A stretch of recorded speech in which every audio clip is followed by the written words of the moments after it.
እግዚአብሔር ሕዝቡን የሚጠብቀው በቅዱሳን መላእክቱ ነው። በመላእክቱ እግዚአብሔር ይጠብቃል። አሁን እንዳነበብ ነው የእግዚአብሔር መልአክ በሚፈሩት ሰዎች ዙሪያ ይሰፍራል ያድናቸውማል። እግዚአብሔርን በሚፈሩ ሰዎች በሚፈሩ ሲል ዝም ብለው በሚንቀጠቀጡ እግዚአብሔርን ሳይሆን የሆነ ነገር አይተው በሚፈሩ ሳይሆን እግዚአብሔርን በሚፈሩ ሰዎች ዙሪያ ይሰፍራሉ፣ ከክፉም ሁሉ ያድኗቸዋል። ስለ መላእክት ትንሽ እንደ ማብራሪያ ልስጥና ከዛ ስለ ጥበቃው ስለሆነ ርዕስ ያንን እናገራለሁ። የእግዚአብሔር መልአክ ስማቸውም ብዙ ነው፣ ስራቸውም የተለያየ ነው። አንድ አይነት ስምና አንድ አይነት ስራ የላቸው እና ጥቂት ለመናገር ልሞክር። ለምሳሌ አምላኪ መላእክት ተብለው ይጠራሉ።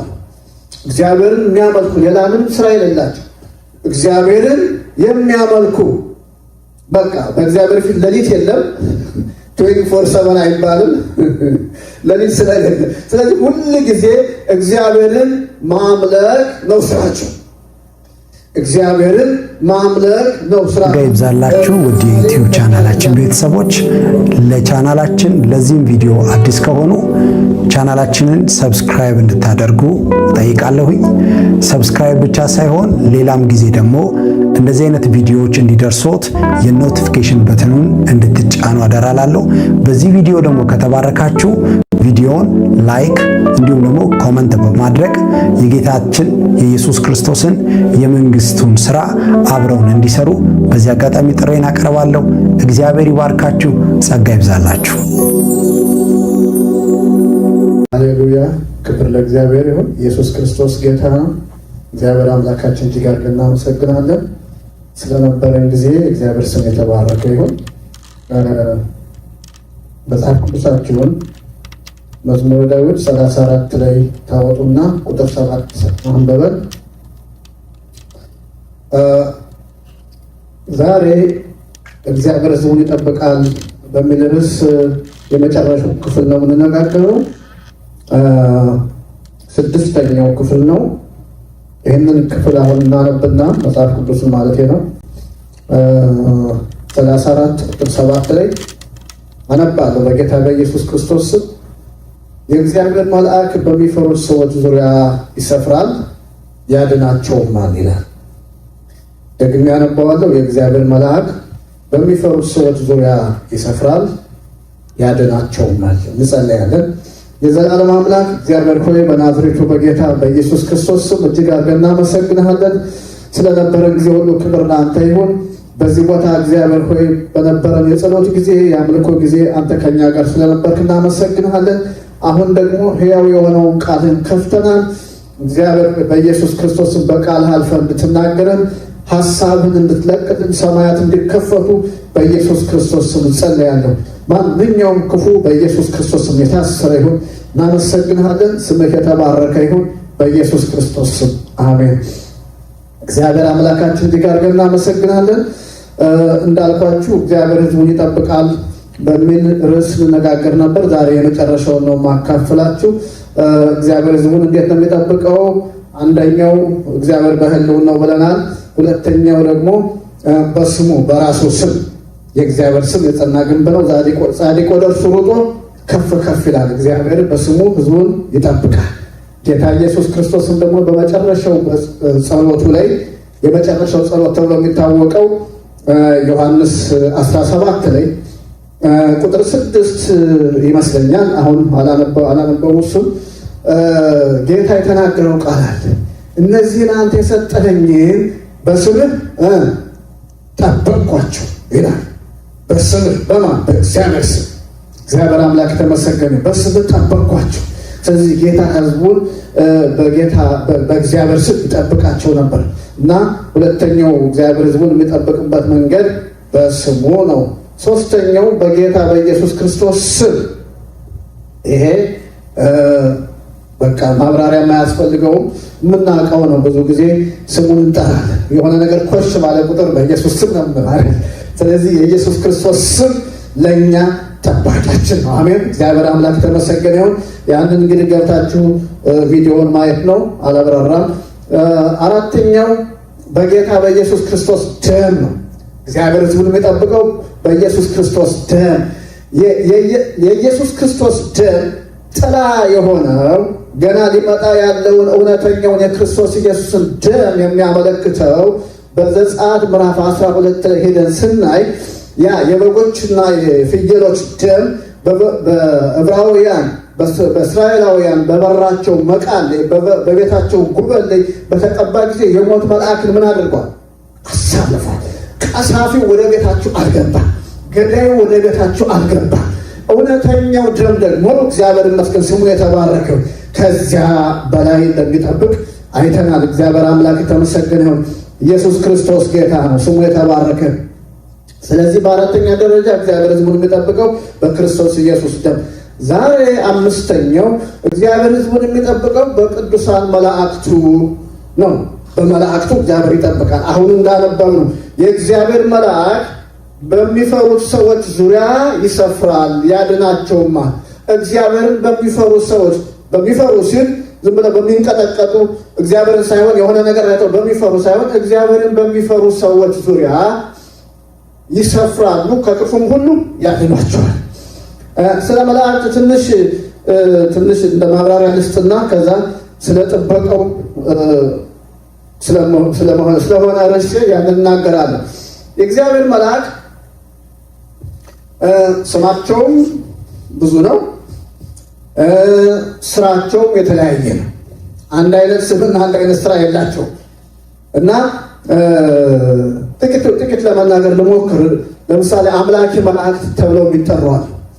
እግዚአብሔርን የሚያመልኩ ሌላ ምንም ስራ የሌላቸው እግዚአብሔርን የሚያመልኩ በቃ በእግዚአብሔር ፊት ሌሊት የለም 24/7 አይባልም ሌሊት ስለሌለ። ስለዚህ ሁል ጊዜ እግዚአብሔርን ማምለክ ነው ስራቸው።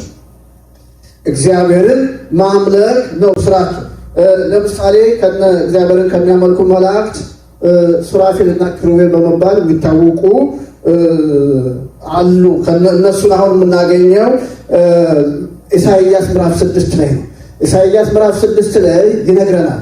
ንጉሥ ዖዝያን በሞተ ጊዜ ይላል እግዚአብሔር ከፍ ባለ መቅደሱ ላይ አየሁት፣ የልብሱም ዘርፍ መቅደሱን ሞልቶት ነበር ይላል።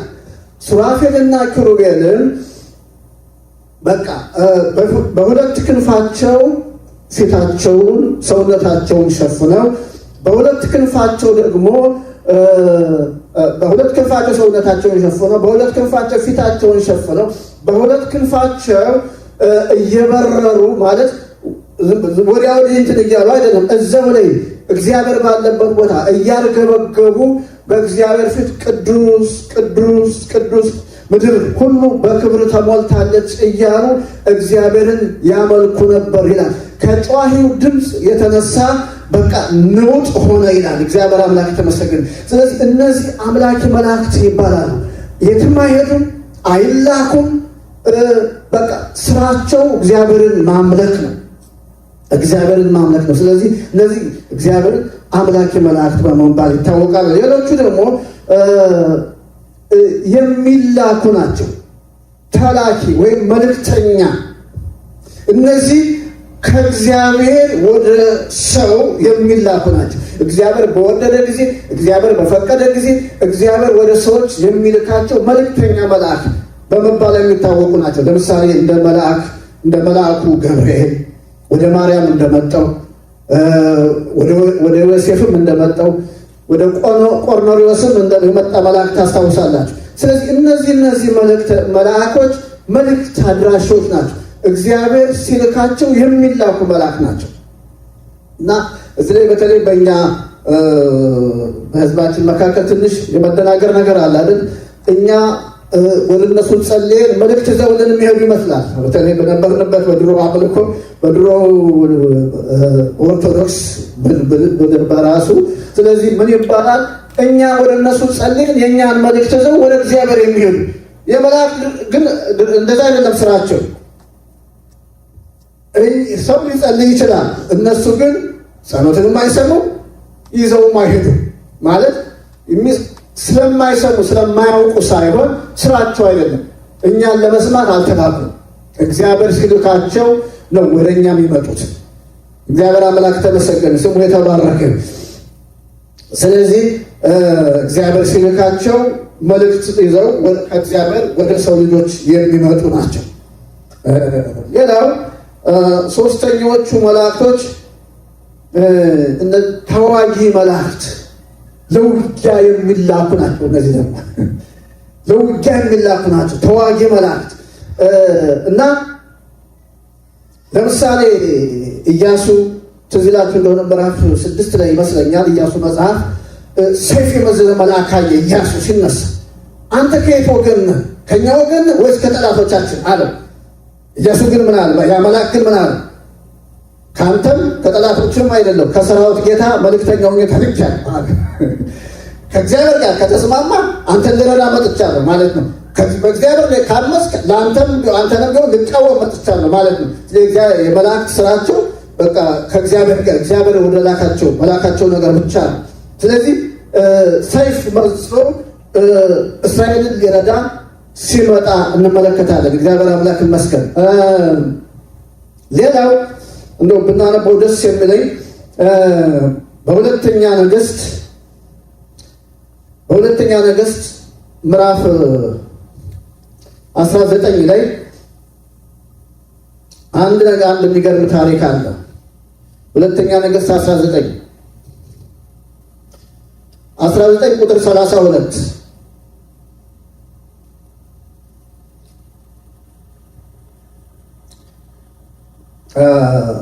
ይሄ ምንድነው ታሪኩ የሚያሳየው? የአሦር ንጉሥ ሰራዊቱን ልኮ ጭፍራውን ልኮ ኢየሩሳሌምን ከበበና በቃ አይሁዶች ከኢየሩሳሌም መውጣት አይችሉም፣ መግባትም አይችሉም። ማንም እንዳይወጣባት ማንም እንዳይገባባት አድርጎ በቃ ዙሪያዋን ከቧል እና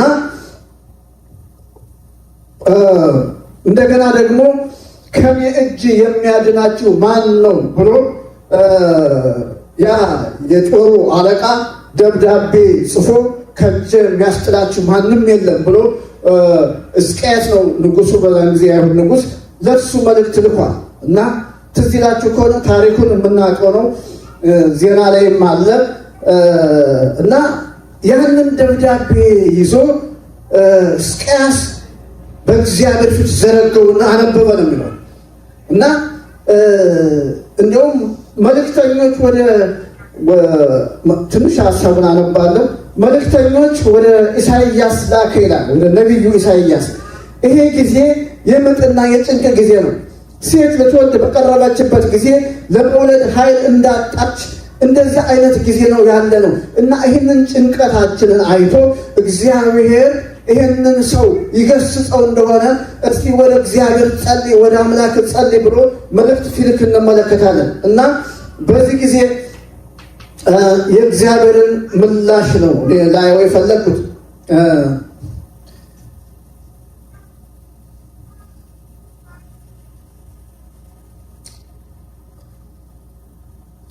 ከኢየሩሳሌም ቅሬታ ከጽዮንም ተራራ ያመለጡት ይመጣሉና የሰራዊት ጌታ እግዚአብሔር ቅናት ይህንን ያደርጋል።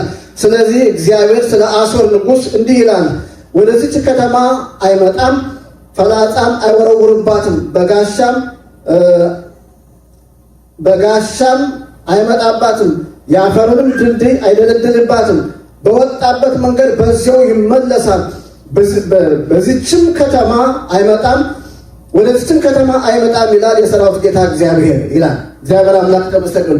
አልፌ ቁጥር 35 በዚያችም ሌሊት ይላል የእግዚአብሔር መልአክ ወጣ፣ ከአሦራውያን ሰፈር 185,000 ገደለ ይላል። በማለዳም በተነሱ ጊዜ እነሆ ሁሉ በድኖች ነበሩ። አንድ መልአክ ነው እግዚአብሔር ላከና ያንን በቃ ከእጅ የሚያድናችሁ ማን ነው? ከኔ እጅ የሚያስጥላችሁ ማን ነው? ከኔ እጅ የሚያስጥላችሁ ማንም የለም እያለ የታበየውን እግዚአብሔር አንድ መልአክ ላከና በቃ እንዳለ ሬሳ በሬሳ በጠዋት ሲነሱ በቃ ሬሳ በሬሳ። እግዚአብሔር አምላክ ተመሰገነ። ስለዚህ እነዚህ ተዋጊ መላእክት ይባላሉ። እግዚአብሔር ሲልካቸው ለሕዝቡ የሚዋጉ ናቸው። በዛን ጊዜ ውጊያውም በስጋም በመንፈስም በሁለቱም ስለነበር ትዝ ይላችሁ ከሆነ በቃ የእስራኤል ሕዝቦች ሄደው ሰይፍ በጠላቶቻቸው በሰይፍ ነው እና ውጊያው በሁለቱም ስለነበር የእግዚአብሔር መልአክም ወጥተው ልክ እንደዚህ ፊዚካሊ አሁን በመንፈስ ሳይሆን ይሄ ትክክለኛ ሰዎች ነው 185,000 ሰው ነው የሞተው። የሚታይ ሰው ነው የሞተው። መንፈሳዊ አይደለም ውጊያው። ስለዚህ መልአክን ልኮ እግዚአብሔር ጠላቶቻቸውን እንደዚህ ሲዋጋላቸው እንመለከታለን። እግዚአብሔር አምላክ የተመሰገነ እና ሌላው በመንፈሳዊ ውጊያ ደግሞ ዳንኤልን መጽሐፍ ስታዩ ምዕራፍ 10 ቁጥር 13 ላይ ምዕራፍ 10 ቁጥር 13 ላይ ዳንኤል በጸለየ ጊዜ ስለ እስራኤል ስለ ኢየሩሳሌም ይጸልይ ነበር። በጾምና በጸሎት ሆኖ ይጸልይ ነበርና በመጀመሪያው ቀን ጸሎቱ ተሰምቷል። ጸሎትን በመጀመሪያው ቀን ተሰምቷል። ነገር ግን ጸሎትን እየስመጣ ወደ አንተ ጸሎት እንዳይደርስ 21 ቀን የፋሪስ አለቃ መንግስት ተቋቋመ ይላል። የፋሪስ መንግስት አለቃ ይሄ መንፈሳዊ በአየር ላይ ተቋቋመ።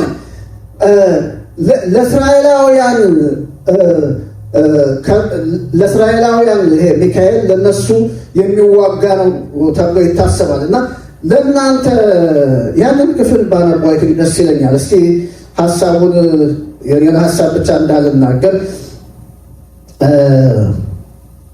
ዳንኤል ምዕራፍ 10 ቁጥር 13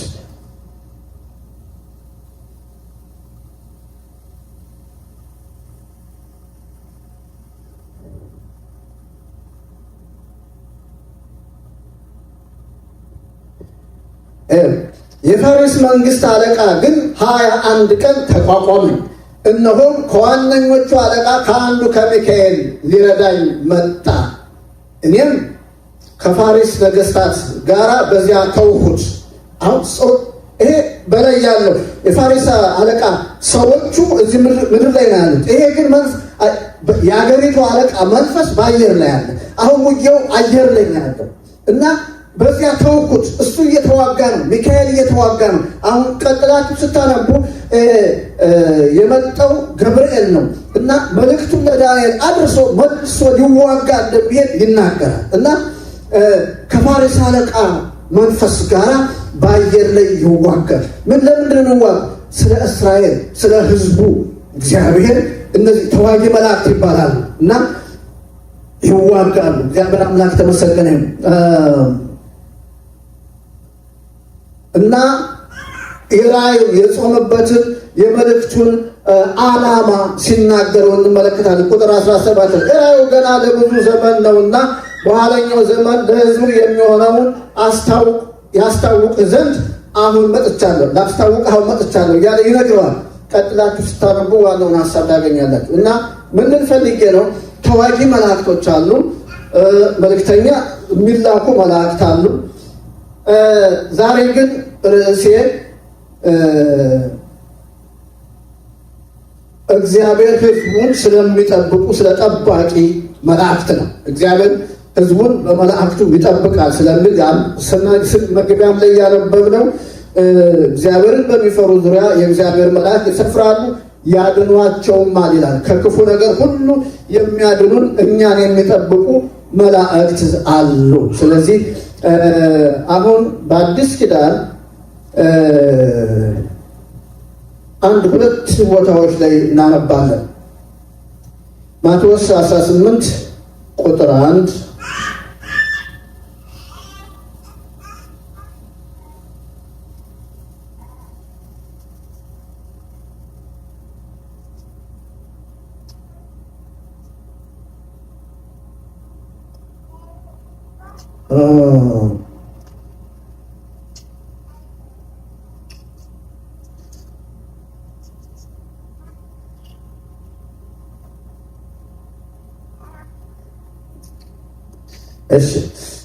ሐሳቡን እንድትይዙት ነው።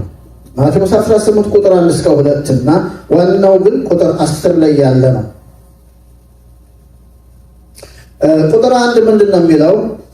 ቁጥር 1 እና 2 በዚያችም ሰዓት ይላል ማቴዎስ ወንጌል 18 ቁጥር 1 እና 2 በዚያችን ሰዓት ደቀ መዛሙርቱ ወደ ኢየሱስ ቀርበው በመንግሥተ ሰማያት ከሁሉ የሚበልጥ ማን ይሆን አሉት። ሕፃንንም ጠርቶ በመካከላቸው አቆመ፣ እንዲህም አለ። ቁጥር 3 እውነት እውነት እላችኋለሁ ካልተመለሳችሁ እንደ ሕፃናትም ካልሆናችሁ ወደ መንግሥተ ሰማያት ከቶ አትገቡ ይላል። ቁጥር 10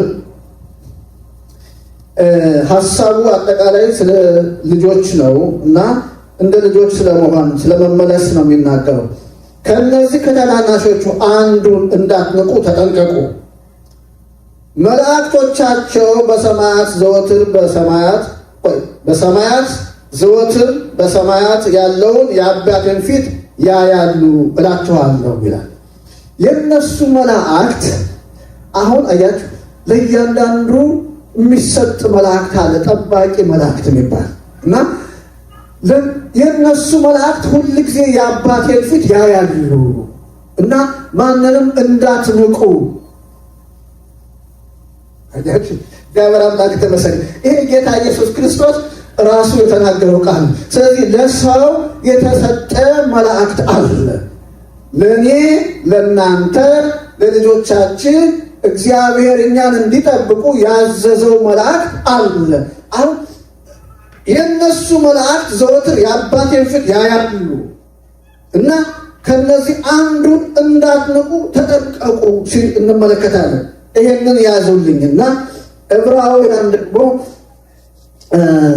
ዕብራውያን ምዕራፍ 1 ቁጥር 14 እናነባለን።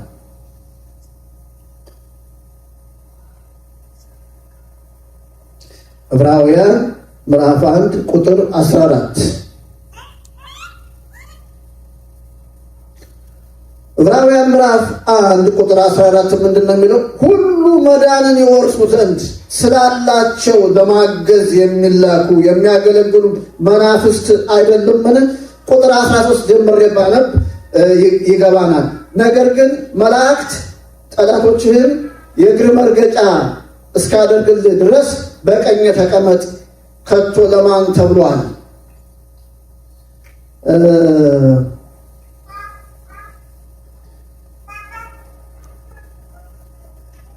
ከቁጥር ከ10 ጀምሬ ባነበው ሐሳቡን ለመጠበቅ ደግሞም ይላል፣ ጌታ ሆይ አንተ ከጥንት ምድርን መሰረት፣ ሰማዮችም የእጆች ሥራ ናቸው፣ እነርሱም ይጠፋሉ፣ አንተ ግን ጸንተህ ትኖራለህ። ስለ ጌታ ኢየሱስ ክርስቶስ የሚናገር ቃል ነው። ሁሉም እንደ ልብስ ያረጃሉ፣ እንደ መጎናጸፊያም ትለውጣቸዋለህ፣ ይለወጡማል። አንተ ግን አንተ ነህ፣ ዓመታችሁም ከቶ አያልቁም ይላል። ነገር ግን መላእክት ጠላቶችን የእግር መርገጫ እስካደርግልህ ድረስ በቀኝ ተቀመጥ ከቶ ለማን ተብሏል? ሁሉ መዳንን ይወርሱ ዘንድ ስላላቸው ለማገዝ የሚላኩ የሚያገለግሉ መናፍስት አይደሉምን? አሁን እኛ ስንድን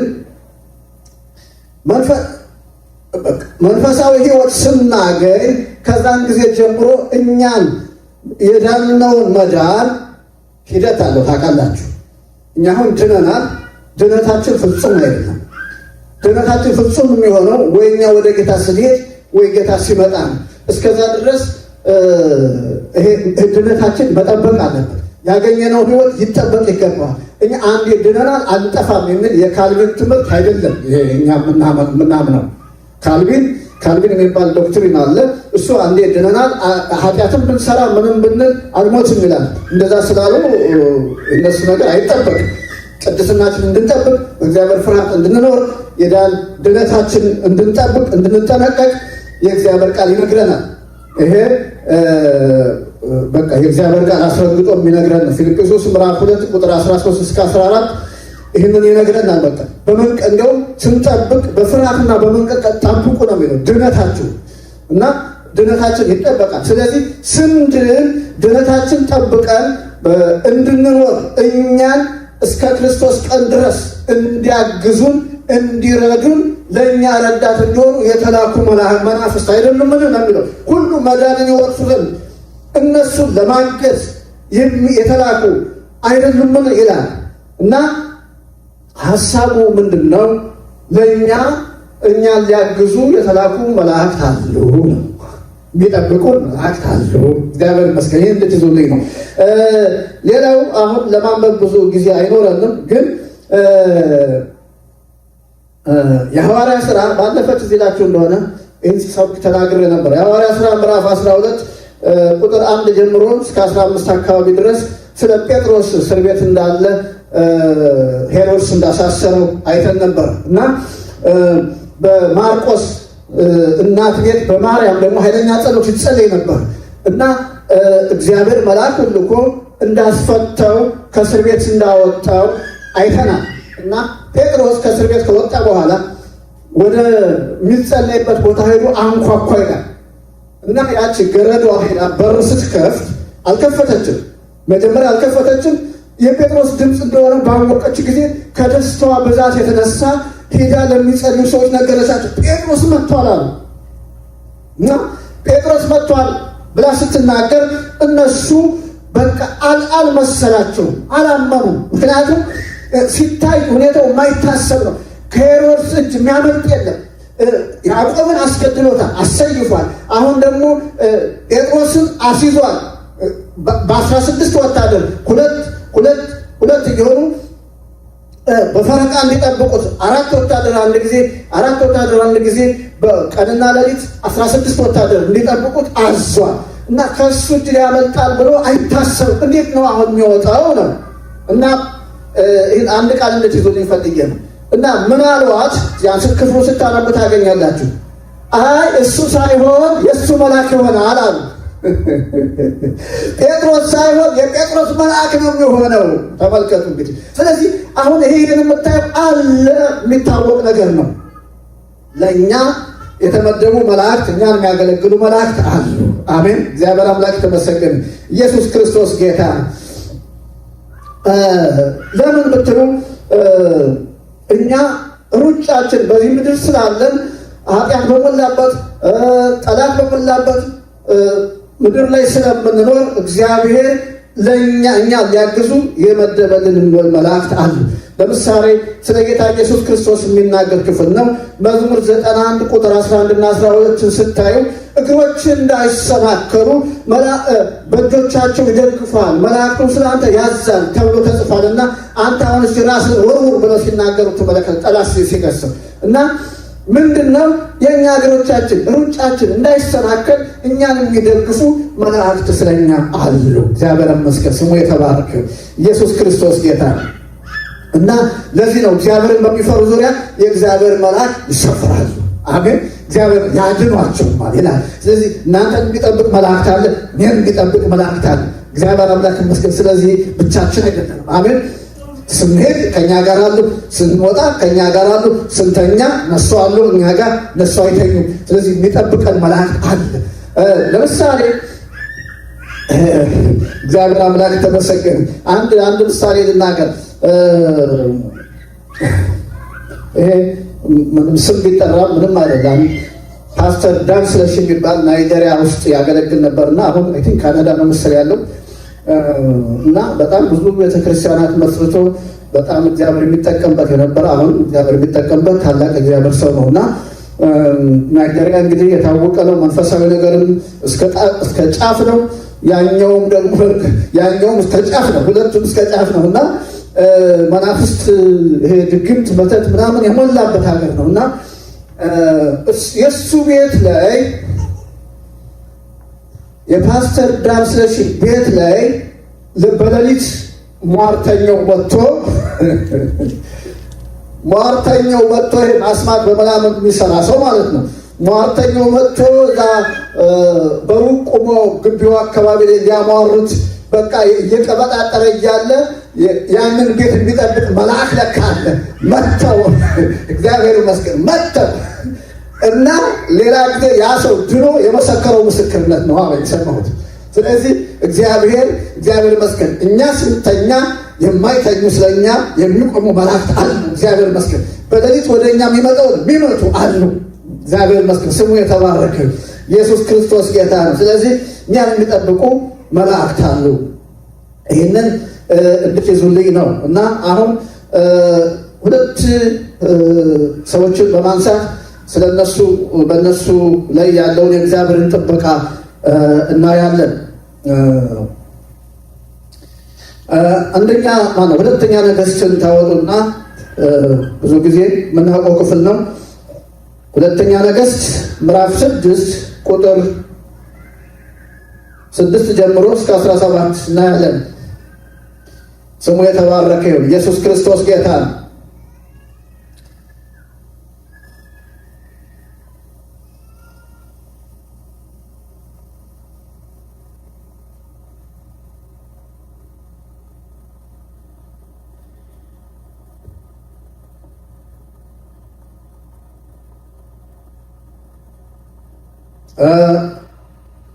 ከቁጥር 8 ቁጥር 6 ሳይሆን ምዕራፍ 6 ቁጥር 8 ጀምሮ ያለ ክፍል ነው።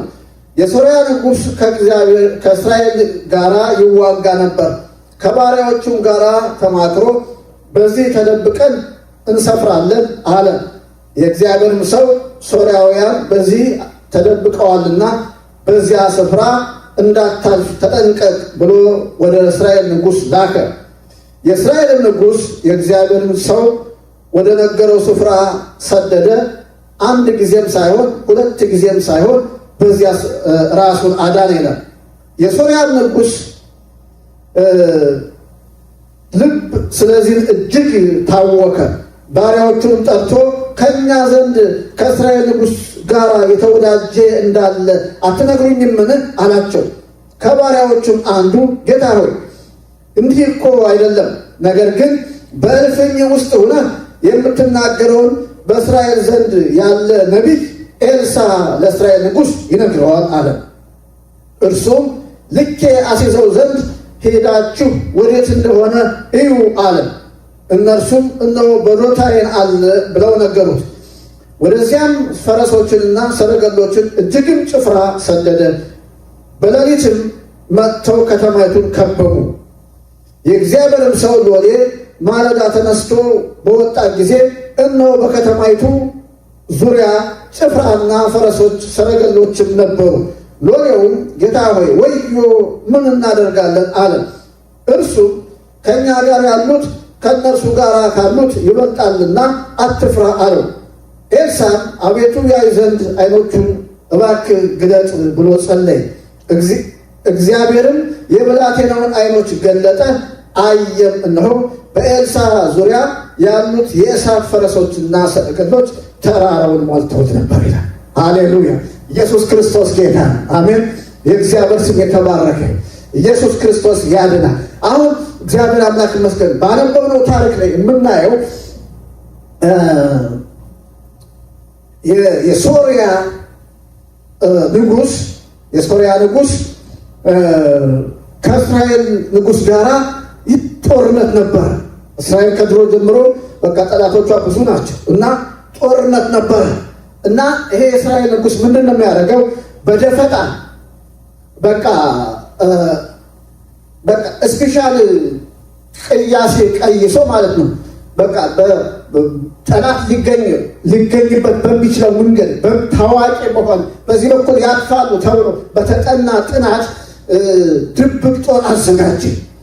ድብቅ ጦሩን አዘጋጅቶ ደፈጣ አስይዟል። አሁን ምን ማለት ነው? የእስራኤል ሰራዊት በዚያ ሲያልፍ በቃ ሊረሽን ማለት ነው እና ይሄ ምስጢር ደግሞ ለኤልሳዕ ተገለጠ። ይሄ ምስጢር ለማን ተገለጠ? ለኤልሳዕ። እና ኤልሳዕ ደግሞ ለእስራኤል ንጉሥ ላከ። ጠላት በዚህ ቦታ ደፈጣ አድርጓል። ጠላት ሳታስቡት ደፈጣ አድርጎ እናንተን በቃ ሊገል ተዘጋጅቷልና በዚህ ቦታ አትለፍ ብሎ ተናገረ። እና የእስራኤል ንጉሥ ደግሞ ይሄ ነገር እውነት ነው እንዴ ብሎ ሰላዮቹን ላከ። ሰላዮቹን ሲልክ እውነትም ደፈጣ እንዳለ አወቁ እና መጥተው ነገሩት።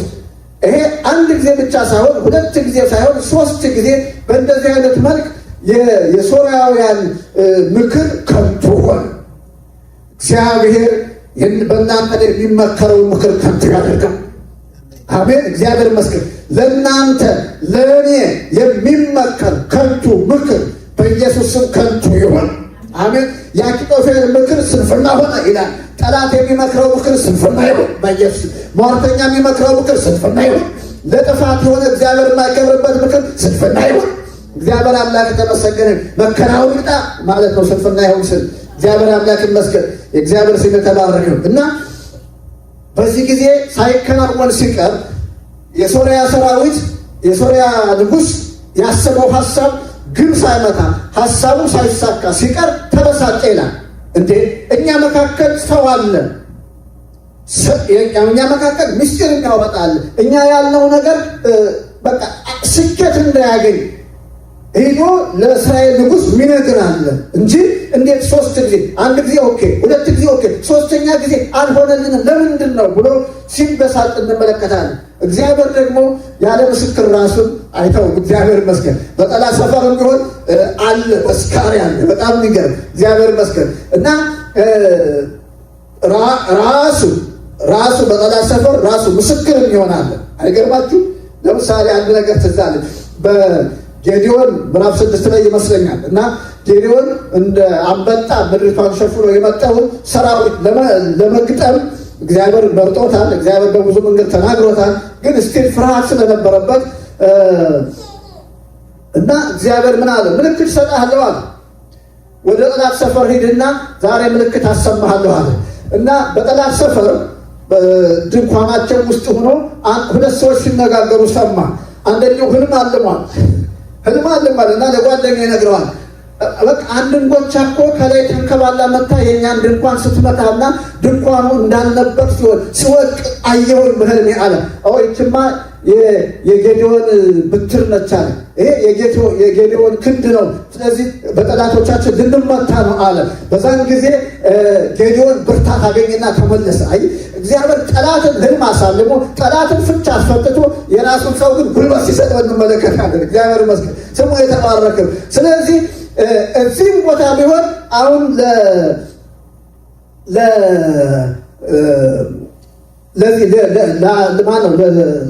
ለሶርያ ንጉሥ ከራሱ ሰራዊት መካከል ነው መልስ ያገኘው። እኛ ጋር ምስጢር የሚያወጣ የለም። አንተ የነገርከንን ማንም እኛ መካከል ምስጢር አውጥቶ የሚናገር እኛ ታማኝ አገልጋዮች ነን። ግን አንድ ሰው አለ አይደለም፣ እዚህ ለእኛ በአደባባይ የነገርከንን በጓዳ ከሚስት ጋር ሆነ የምታወራውን እሱ በአደባባይ የሚናገር አለ፣ ነቢይ ምስጢር የሚገልጥ ሃሌሉያ ብሎ የተናገረ ሰው ማን ነው? ከሶርያ ከወታደሮቹ መካከል እና ታዲያ የት ነው አለ? በዶታይን ነው ያለው። ያን ጊዜ ጭፍራ ሰራዊት አጠናክሮ ወደ ኤልሳ ሲልክ እንመለከታለን። ኤልሳን መጣና መዓት ሰራዊት ከበበው። ኤልሳ ያውቃል መጥቶ ጭፍራ እንደከበበው ያውቃል። አረ የእስራኤል ንጉሥ ሆይ አሁን ነገሩ ጦርነቱ ወደ እኔ ዙሯል፣ ድረስልኝ አላለም፣ አልተናወጠም። ለምን? በዓለም ካለው በሱ ያለው እንደሚበልጥ ያውቃል። አሜን።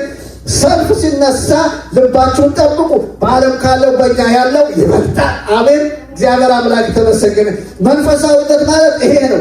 ከበባ ሲመጣ ውጊያ ሲነሳ ያንን አይቶ መርበትበት ሳይሆን በእኛ ያለው ይበልጣል። አሜን። እግዚአብሔር ይመስገን። ስለዚህ ኤልሳ ሳይናወጥ ጠላት እንደከበበው ያውቃል። አንድ ነቢይ ነው፣ ምንም የለውም፣ መሳሪያ የለውም። የእሱ መሳሪያው እግዚአብሔር ነው። ስለዚህ ሲከበብ ጸጥ ብሎ ድሮ እንደነበረው ሲኖር ታዩታላችሁ። በቃ መንፈሳዊነት ይሄ ነው። ድሮ እንደነበራችሁ መሆን፣ ሰልፍ ሲመጣ ድሮ ስታደርጉት የነበረው ማድረግ ኮንቲኒስ። በቃ ጸሎት ከሆነ ድሮ እንደምታደርጉት እንዲያውም መጨመር። እግዚአብሔር ይመስገን። ደስታ ከሆነ ድሮ እንደነበራችሁት ያ መንፈሳ። ኤልሳ እንደ ድሮ በቃ ድሮ እንደነ ጌያዝ ሲነሳ ጌያዝ አይኑ አልተከፈተም። ሲነሳ ሲያይ ተከቧል። ወዮ ነው ያለው። ወዮ ጠፋናል። አረ ዝም በል በእኛ ያለው እኮ ከእነሱ ጋር ካለው በእኛ ያለው ይበልጣል። ሊጽናና አልቻለም። ጌያዝ የሚጽናናው አይኑ ሲከፈት ብቻ። ስለዚህ ጌታ ሆይ እባክህ አይኑን ክፈት ሲል እግዚአብሔር አይኑን ከፈተ። ሲያይ በቃ የእሳት ሰረገላ የእሳት ፈረስ በቃ ተራሮን ሞልተው ነበር ይላል። አያችሁ፣ አንድ እኮ ይበቃል። ቅድም አንዱ አይደለ 185,000 የገደለው አንድ እኮ ይበቃል። ግን እግዚአብሔር እሱ ደግሞ ምን ያህል አቅም እንዳለው ለማሳየት በቃ በዚያ ሞልቶታል። እግዚአብሔር ስሙ የተባረከ ይሁን። እግዚአብሔር ሲፈልግ አንድ መልአክ፣ እግዚአብሔር ሲፈልግ ሰራዊት። አሁን በዚህ ቦታ ቅድም ያነበብነው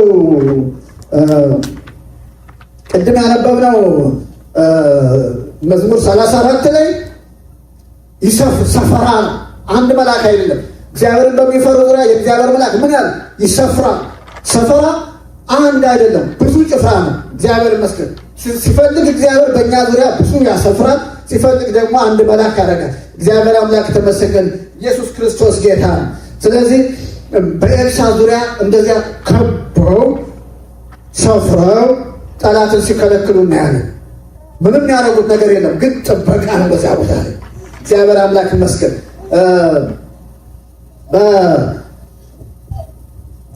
በዘፍጥረት 32 ላይ ይመስለኛል ያዕቆብ የእግዚአብሔርን መልአክ አየ፣ ብዙ መላእክቶች እና አየና ይሄ የእግዚአብሔር ሰራዊት ነው አለ ይላል። ይሄ የእግዚአብሔር ሰራዊት ነው። እግዚአብሔር አምላክ ይመስገን። ለምንድን ነው በዚያ ቦታ የእግዚአብሔር ሰራዊት እዛ ቦታ እንደዛ ሆኖ የታዩት ለያዕቆብ ብንል፣ ለያዕቆብ ከኋላ ላባ መጥቶበት ነበር ሰራዊት ይዞ፣ ከፊት ለፊት ደግሞ ኤሳው በቃ ይጠብቀዋል። ፍርሃት ነበረበት ያዕቆብ። ስለዚህ እግዚአብሔር ያዕቆብን ሊታደጉ ያዕቆብን ሊጠብቁ የተላኩ ሰራዊት ነበሩ። እግዚአብሔር አምላክ ይመስገን። ላባንም አስደንግጠው ለባሬ ለያዕቆብ ክፉም ደግም እንዳትናገረው ብለው መልሰው እግዚአብሔር አምላክ ተመሰገን። በቃ ተናግሮ ያዕቆብ ማነው ላባ ቀዝቅዞ ነው የመጣው። ከፊት ያለውንም ያዕቆብን ማነው ላባን ይቅርታ፣ ከኋላ ያለውን ላባ ከፊት ያለውን ኤሳውንም ሁለቱንም አቀዝቅዞ እግዚአብሔር ይመስገን ለያዕቆብ ሰላም አደረገለት። እግዚአብሔር ለእኛ የሚነሱትን ክፉዎችን እግዚአብሔር ይዋጋልናል። አሜን። እግዚአብሔር አምላክ ተመሰገነ። ኢየሱስ ክርስቶስ ጌታ ነው። ስለዚህ ኤልሳን ዙሪያውን ከቦ ሲጠብቅ የእግዚአብሔር ሰራዊት እንመለከታለን እና ታሪኩን የምናውቀው ነው። ኤልሳ ያደረገው ነገር ምንድን ነው? እናንተ የምትፈልጉት ሰው በዚህ የለም፣ እናንተ የምትፈልጉት ሰው እኔ ያሳያቸዋለሁ ብሎ ያንን ሰራዊት መጀመሪያ ምን ብሏል? እግዚአብሔር ሆይ እውር አድርጋቸው ብሏል። እግዚአብሔር ደግሞ ካፉ ጋር ስለነበረ ያ ሰራዊት እውር ሆኗል። እውር ማለት በቃ አይ ማለት አይደለም፣ ማስተዋላቸው ተወስዷል እና እሱ እየመራቸው እናንተ የምትፈልጉት ሰው እኔ ያሳያቸዋለሁ እያለ እየመራቸው በቃ የእስራኤል ንጉሥ ሰራዊት ባለበት ቦታ ወስዶ አስገባቸው ይላል እና እግዚአብሔር አይናቸውን ክፈት አለ። አይናቸው ሲከፈት በቃ በእስራኤል ጦር ውስጥ ገብተዋል። የእስራኤል ንጉሥ ደግሞ ጌታዬ ልግደላቸውን አለ። አይ በሰይፌ የማረከው ነው እንደምትገል፣ እነዚህን አብላቸው አለ። ምግብ አምጣላቸው፣ አብላቸው አለ። አበላቸው፣ አጠጣቸው። ታላቅ ግብዣ ሆነ። ከዚያ በኋላ አሰናብታቸው አሉ። ለሁለተኛ ለጦርነት አልመጣም ይላል። እግዚአብሔር ይመስገን፣ ስሙ የተባረከ። ስለዚህ እግዚአብሔር ከባሪያዎቹ ጋራ ከልጆቹ ጋራ ጥበቃውን ያደርጋል። አሜን። የእግዚአብሔር ስም የተባረከው። ኢየሱስ ክርስቶስ ጌታ ነው። ሰዓት እየሄደ ነው። አንድ ቀን መጨመር ያለብኝ ይመስለኛል። ዛሬ ጨርሳለሁ ብዬ ነበር። እግዚአብሔር አምላክ ተመሰገነ። ኢየሱስ ክርስቶስ ጌታ ነው። እግዚአብሔር ሕዝቡን ይጠብቃል። አሜን። እግዚአብሔር የሚጠብቀን አይተኛም፣ አያንቀላፋም። አሜን። እግዚአብሔር አምላክ ተመሰገነ። ስለዚህ እኛን ከከበበ ጠላት ይልቅ በእኛ ዙሪያ ያሉ የእግዚአብሔር መልአክ ይበልጣሉ። አሜን። ልባችን ሊጠበቅ፣ አእምሯችን ሊጠበቅ፣ ሰላማችን ሊጠበቅ ይገባል። እግዚአብሔር ይመስገን። እግዚአብሔር ከኛ ጋር ነው። አሜን። እግዚአብሔር ስም የተባረከ ይሁን። ሳምንት እንጨርሳለሁ። አሁን አንገቶቻችን ዝቅ አድርገን እንጸልያለን። የዘላለም አምላክ እግዚአብሔር ሆይ በኢየሱስ ክርስቶስ ስም እጅግ አድርጌ አመሰግንሃለሁ። ስምህ የተባረከ ይሁን። የመጣው ቃል 100 ፍሬ ያፍራ። ስለ ጥበቃህ ደግሞ እናመሰግንሃለን። ዙሪያችን የከበቡ ዙሪያችን ሆነው የሚጠብቁ እሳት የለበሱ ሰይፍ የመዘዙ መላእክት ስላሉ እናመሰግንሃለን። ይሄ ደግሞ ለእኛ ስለሆነልን እግዚአብሔር ሆይ የአንተ ምሕረት የአንተ ቸርነት ስለበዛ እናመሰግንሃለን። እግዚአብሔር ሆይ እኛ በመላእክት ልንጠበቅ አንተ ፈቃድ ስለሆነ እናመሰግንሃለን። ስምህ የተባረከ ይሁን። ሁሉ ለአንተ ክብር ይሁን። በኢየሱስ ክርስቶስ ስም አሜን።